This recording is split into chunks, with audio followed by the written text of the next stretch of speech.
Hello नमस्कार, welcome to my channel study with success MB. आज हम हरिद्वार के बारे में कुछ महत्वपूर्ण चीज़ों के बारे में पढ़ेंगे, देखेंगे और उसे हमेशा के लिए याद रखेंगे। हरिद्वार गढ़वाल क्षेत्र का अति विशिष्ट नगर है जो कि शिवालिक श्रेणी के बिल्व व नील पर्वत के मध्य गंगा के दाहिने तट पर स्थित है। ठीक है, यहीं से जो गंगा है ना वो मैदान में उतरती है और जिले के रूप में जो हमारे हरिद्वार का गठन हुआ था वो 28 दिसंबर 1988 को 28 दिसंबर 1988 को किया गया था। जब उत्तराखंड राज्य बना तो इससे पहले जो हमारा हरिद्वार था वो सहारनपुर मंडल में था। ठीक है, लेकिन जैसे ही गढ़वाल मंडल का गठन किया गया 2001 में, तो तब से क्या है 2000 से हरिद्वार क्या है हमारे उत्तराखंड में है। और ये हमारे लिए बहुत ही अच्छी बात है, बहुत ही गर्व की बात है। चारों धामों का द्वार हरिद्वार को कहा जाता है। आप देख सकते हैं कितना सुंदर ये स्थल है। इसे आप पुराणों तथा संस्कृत साहित्य में इसे गंगा द्वार, देवताओं का द्वार, तीर्थ स्थलों का प्रवेश द्वार और चार धामों का द्वार, स्वर्ग द्वार, मायापुरी या माया क्षेत्र आदि नामों से भी इसे कहा गया है। इसे आदि नामों से भी जाना जाता है। यहाँ पे आप देख सकते हैं कि कई सारे लोग यहाँ पे गंगा स्नान के लिए आते हैं क्योंकि इस जगह पे गंगा स्नान का एक अलग ही महत्व है।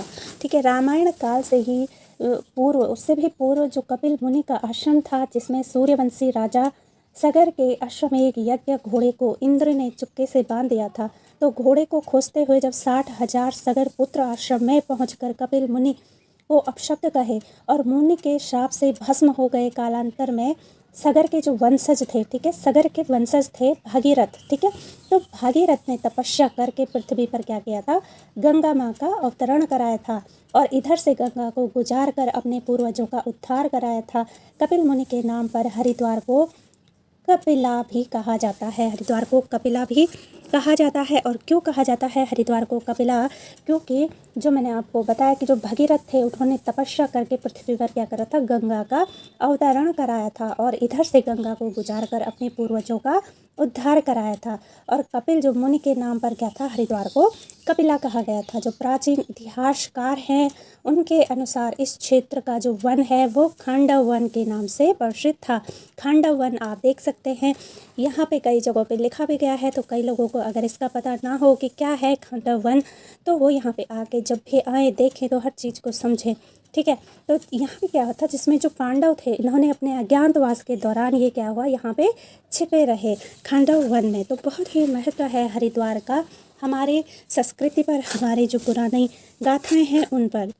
देखिए, जो धृतराष्ट्र थे, ठीक है, तो गांधारी तथा विदुर ने अपना शरीर भी यहीं पे त्यागा था और विदुर ने मैत्रेय ऋषि को महाभारत की जो कथा थी वो भी यहीं पर सुनाई थी।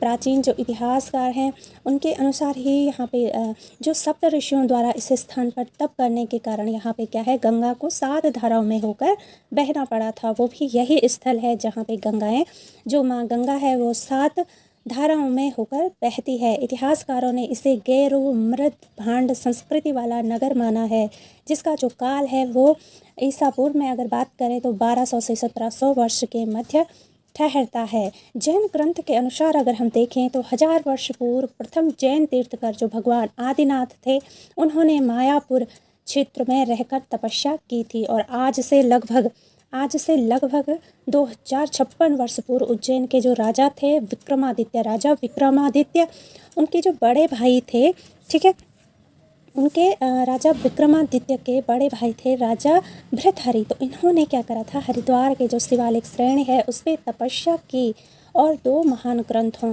कौन कौन से वो ग्रंथ हैं, नीति शतक व वैराग्य शतक की रचना भी यहीं पे की थी, इसी पुण्य स्थल पर की थी। कितना ये महत्वपूर्ण स्थल है और कितनी इसकी महत्वता है आप समझ सकते हैं। जो राजा विक्रमादित्य थे उनके भाई की याद में यहाँ गंगा पर पौड़ियाँ जो कि यहाँ पे सीढ़ियाँ आप देख सकते हैं, जो सीढ़ियाँ हैं हरिद्वार में, जो गंगा स्नान हर की पौड़ी पे जो सीढ़ियाँ हैं उनका जो निर्माण कराया था वो राजा विक्रमादित्य ने कराया था, जिसे भृतहरि की पैड़ी भी कहा जाता था। कालांतर में यही हर की पैड़ी हो गया है। और विक्रमादित्य ने यहाँ पर एक भवन भी बनवाया था जो भग्नावशेष के रूप में डाट वाली हवेली के नाम से आज भी हर की पैड़ी के पास स्थित है। तो ये आप देख सकते हैं, बहुत ही सुंदर ये स्थल है हर की पैड़ी। और हम अभी हर की पैड़ी में है। बोलो हरि हरि गंगे माँ, बोलो ओम नमः शिवाय, बोलो जय भगीरथ की, बोलो जय गंगा मैया की। माँ गंगा से, भगवान शिव से आप सभी लोग भी प्रार्थना करें कि आप भी मेहनत करें और अपनी हर परीक्षाओं में आप सफल हों। उसी के साथ आगे बढ़ते हैं। देखिए क्या हुआ था, जो अकबर के सेनापति थे मानसिंह, ठीक है, मानसिंह ने क्या किया था, हरिद्वार में जो हर की ये पैड़ियाँ हैं, इन पैड़ियों का जीर्णोद्धार कराया था। अगर बात करें कि निर्माण की, तो पैड़ियाँ, ये जो सीढ़ियाँ हैं, इनका निर्माण किया था विक्रमादित्य ने। लेकिन अगर इनके जीर्णोद्धार की बात करें तो अकबर के जो सेनापति थे मानसिंह ने हरिद्वार में हर की पैड़ी का क्या किया था, जीर्णोद्धार कराया था। और प्राचीन नगर के खंडहरों पर आधुनिक हरिद्वार की नींव भी रखी थी। उससे जो पुराने संकरे घाट को बनवाया और गंगा की धारा के मध्य एक अष्टकोणीय स्तंभ बनाकर साधना स्थल के रूप में प्रयोग करने के लिए किसी साधु को ताम्रपत्र लिखकर दान दे दिया। यह स्तंभ आज भी आप देख सकते हैं, जो बीच में स्तंभ दिखता है वो विद्यमान है। जो महात्मा गांधी जी थे, अगर उनकी बात करें तो वो यहाँ पे आए थे आपके 1915 और 1927 में हरिद्वार की यात्रा के थे महात्मा गांधी जी ने। अगर कभी पूछा जाए आपसे कि महात्मा गांधी जी कब हरिद्वार आए, क्योंकि हमारे बारे में तो पूछा नहीं जाएगा कि हम कब आए, क्योंकि हम इतने महान नहीं हैं, लेकिन महात्मा गांधी जी कब आए ये ज़रूर एग्ज़ाम्स में पूछा जाता है। इसलिए मैं आपको बताना चाहूँगी कि 1915 और 1927 में 2 बार हरिद्वार की यात्रा की है गांधी जी ने। यहाँ पे कई धार्मिक प्रमुख स्थल हैं जहाँ पे कि आप आइए, घूमिए, देखिए, बहुत ही सुंदर है। ये तो जो स्थल है ये है आपका हर की पौड़ी, और इसके साथ साथ यहाँ ब्रह्मकुंड, कांवड़ आदि, सुभाष घाट, कुशावट घाट, गौ घाट, श्रावणनाथ मंदिर, दक्षेश्वर मंदिर, गोरखनाथ मंदिर, चंडी देवी मंदिर, प्राचीन गंगा नीलधारा मंदिर, महामाया देवी मंदिर, श्री मनसा देवी जी का मंदिर भी यहीं है, और भीमगौड़ा कुंड, जय श्री आश्रम, ये सब हरिद्वार में ही स्थित हैं। जो कि आपको मैंने बताया था कि किस पर्वत पर है आपका मनसा देवी का मंदिर और चंडी देवी का मंदिर, उसके बारे में भी हम यहीं पे बात करेंगे। देखिए, जो हमारा मनसा देवी का मंदिर है वो हरिद्वार में जो शिवालिक पर्वत है श्रृंखला के बिल्व शिखर पर है, जहाँ पर अगर मैं कभी गई तो आपको भी ज़रूर वहाँ के दर्शन करवाऊँगी। आज हम अभी फ़िलहाल हर की पौड़ी पे हैं, तो मैं आपको केवल जानकारी के लिए बताना चाहती हूँ कि जो मनसा देवी का मंदिर है वो बिल्व शिखर पर है, पूछा जाता है इसलिए। और जो चंडी देवी का मंदिर है, ठीक है, वो आपके नील शिखर पर है। नील शिखर पर है चंडी देवी का मंदिर और बिल्व शिखर पर है माँ मनसा देवी का मंदिर। और भी यहाँ पे मंदिर हैं, जैसे माया देवी का मंदिर है, यहाँ पे गौ घाट है, कुशट घाट है, शांति कुंज है, सप्तऋषि आश्रम है, भीमगौड़ा है, ये आदि कई प्रमुख यहाँ पे स्थल हैं। बहुत ही महत्वपूर्ण ये स्थल हैं।